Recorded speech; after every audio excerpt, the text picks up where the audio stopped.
Hello, welcome to the Daily News Ukraine channel. Today is January 21st and our daily review of news about Ukraine. Among the Ukrainian children deported by Russia are children who were brought up in boarding schools, foster families, family-type homes, as well as those who lost their parents due to hostilities. That's according to Yulia Yusenko, head of the Children Protection and Violence Response Department at the Prosecutor General's office, who spoke at the national telephone, Ukrinform reports. These are very different categories of children. These are orphans, deprived of parental care, who were raised in institutional care facilities. These are children who were in foster families, family-type orphanages. There are even those children who lost their parents amid hostilities and actually became orphans, of which the government is unaware as they haven't been registered to obtain the relevant status, so such children were also displaced, she said. Read also, 45 civilians, including 6 children, killed in missile strike on Dnipro. Also, according to Yusenko, among those deported by Russia there may be children who were relocated together with their parents before being separated from them after their father or mother was taken to a filtration camp, while the child was then taken to Russia. She added that the government has information only on part of such children. Yusenko emphasized that it is very difficult to establish the exact number of deported minors. She emphasized that Ukraine is trying to find out at least the location of these children, but is completely deprived of the opportunity to learn about their health and conditions in which they live. As reported earlier in Davos, Ukraine's First Lady Alina Zelenska stated that the issue of Ukrainian children deported by Russia and their return is one of the most difficult challenges as there is no dialogue at the moment with the Russian invaders on the topic. The Russian Federation treats children as a terrorist, Zelenska noted. Russian sabotage and reconnaissance group tried to cross the border in Sumy region from the Russian territory. That's according to the head of the Sumy Regional Military Administration, Dmytro Zavitsky, who reported the news on Telegram as seen by Ukrinform. The Russian subversive group once again tried to cross into Sumy region. Yesterday, around 5 o'clock in the morning, a 6-strong group attempted to cross in from the territory of the Russian Federation to the Unikov community, he wrote. Read also, enemy strikes Sumy region 44 times, damaging school and kindergarten. Zavitsky added that the enemy fled after the Ukrainian military opened fire. As reported by Ukrinform on January 20, throughout the day, the Russians shelled 2 border communities in Sumy region a total of 27 times. Civilian casualties were reported after Russian invasion forces shelled Kharkiv region. That's according to the Kharkiv Regional Prosecutor's Office, Ukrinform reports. The investigators say on January 21, at around 11 o'clock local time, the Russians shelled the village of Veterinarian of Kharkiv United Territorial Community, where a civilian was injured. In addition, around 6 o'clock, Russian forces fired artillery at the city of Vovchansk. An enemy shell hit a household, killing a resident, a 70-year-old woman. A family couple and their 7-year-old daughter were injured by the strike. Read also, prosecutors deliver update on children casualties amid Russian war. Also, a 71-year-old man was wounded in Vovchansk as a result of Russian shelling on January 20. A number of residential buildings were damaged in the area. Under the procedural leadership of the Chuiv and Kharkiv district prosecutors' offices of the Kharkiv region, pre-trial inquiries into violations of the laws and customs of war, Article 438 of the Criminal Code of Ukraine, have been initiated. Law enforcers documented the aftermath of Russian strikes and gathered physical evidence. As reported by Ukrinform, the enemy shelled Vovchansk, Kupiansk, Streleka, Vilcha, and Ohertseve in Kharkiv region, using barrel and jet artillery, tanks and mortars. Photo, Kharkiv Regional Prosecutor's Office.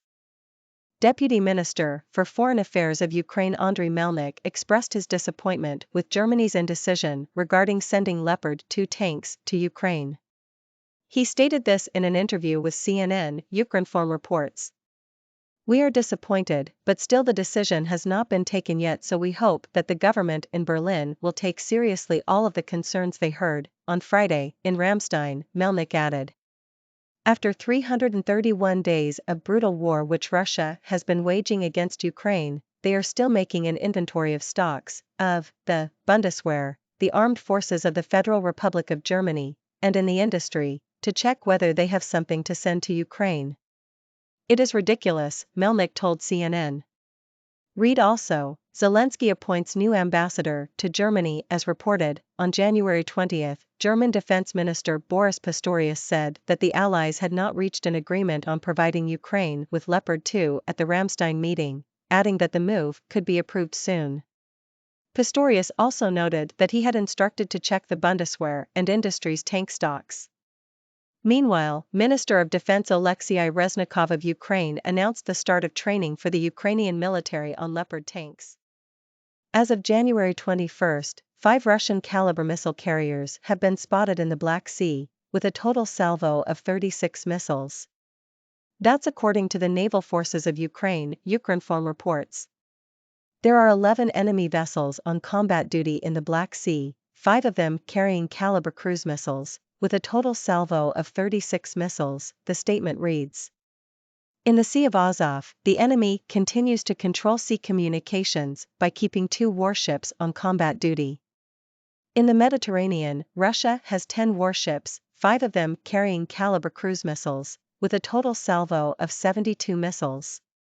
Read also, Ukraine's defense ministry gives update on number of missiles remaining in Russia throughout the past day. In the interests of the Russian Federation, 35 ships passed through the Kerchenko Strait to the Sea of Azov, of which 15 moved from the Bosphorus Strait, while 36 vessels crossed into the Black Sea, of which 8 proceeded in the direction of the Bosphorus Strait. Russia continues to violate the 1974 International Convention for the Safety of Life at Sea, SOLAS, by turning off automatic identification systems, AIS, on civilian vessels in the Sea of Azov. As reported by Ukrinform, according to the information provided by the head of the Joint Coordination Press Center of Operational Command South, Natalia Humeniuk, the threat of missile strikes from the Black Sea remains high. As a result of the Russian armed aggression, 5 Ukrainian civilians were killed and 13 more were injured across the country over the past day, January 20. That's according to the data provided by regional military administrations, according to the deputy head of the president's office Kirilo Tymoshenko, Ukrinform reports. Read also, Ukraine's intelligence, Russia preparing various scenarios of possible offensive. It is noted that 3 people were killed and 4 wounded in Donetsk region, 1 dead and 1 wounded were reported in Zaporizhia region, 1 dead and 4 wounded, in Kharkiv region, and 4 wounded, in Kherson region.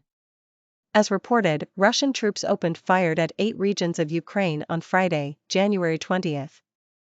Photo, Pavlo Kirilenko, Telegram.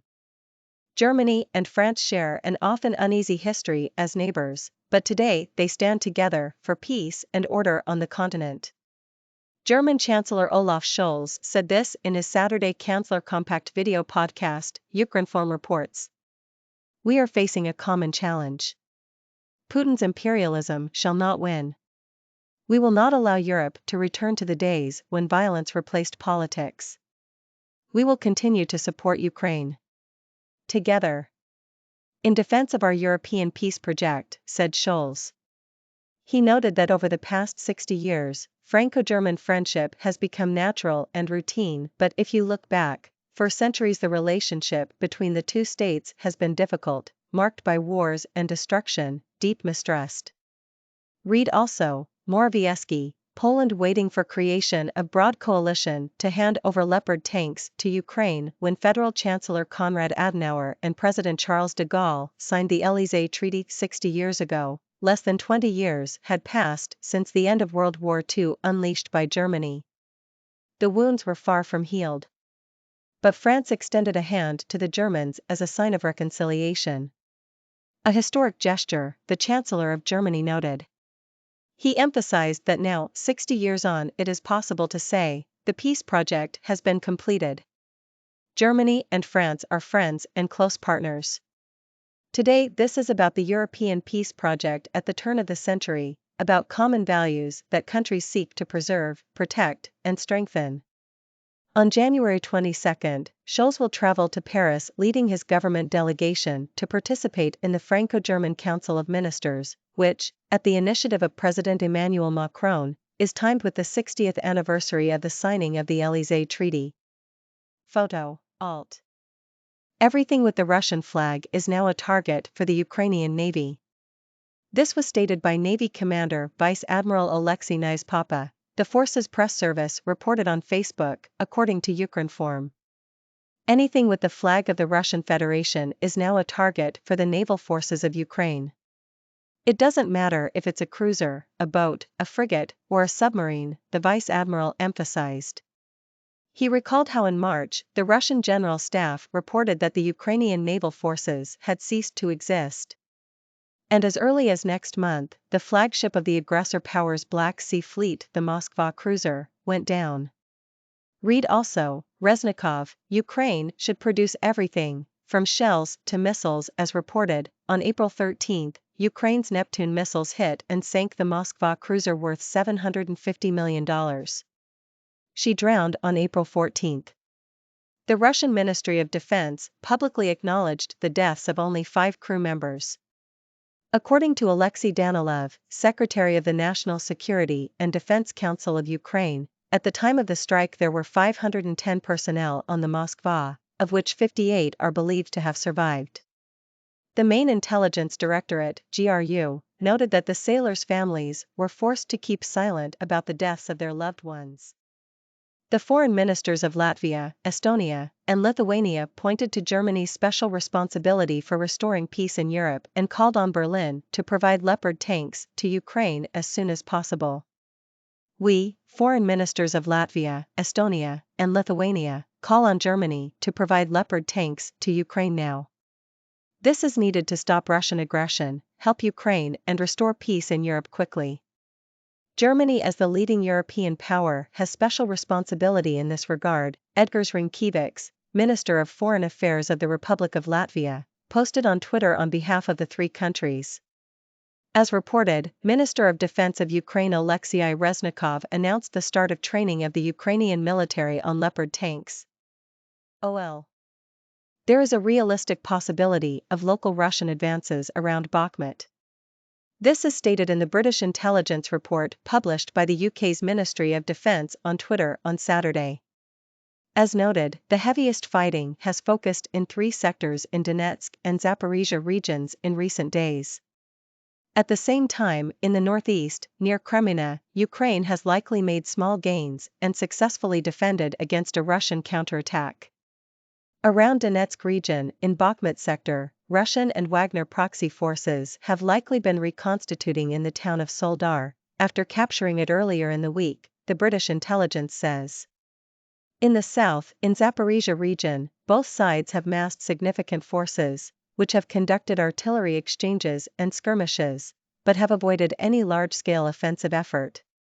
Overall, the conflict is in a state of deadlock. However, there is a realistic possibility of local Russian advances around Bakhmut, the report reads. As reported, Wagner Group lost about 40,000 soldiers in the battles for Bakhmut and Soledar alone, accounting for about 2/3 of this structure. OL. Today we were talking about those news. Prosecutors name categories of children forcibly removed from Ukraine by Russia. Russian subversive group exposed while attempting to cross into Sumy region. Russians once again shell Kharkiv region, killing local woman. Germany's indecision on Leopard 2 supplies disappoints Deputy FM Melnyk. Russia keeps 5 carriers with 36 Kalibr missiles off Crimea coast. Russians kill 5 civilians, wounding another 13 in Ukraine January 20. Berlin, Paris not to allow Putin's imperialism to win Scholz.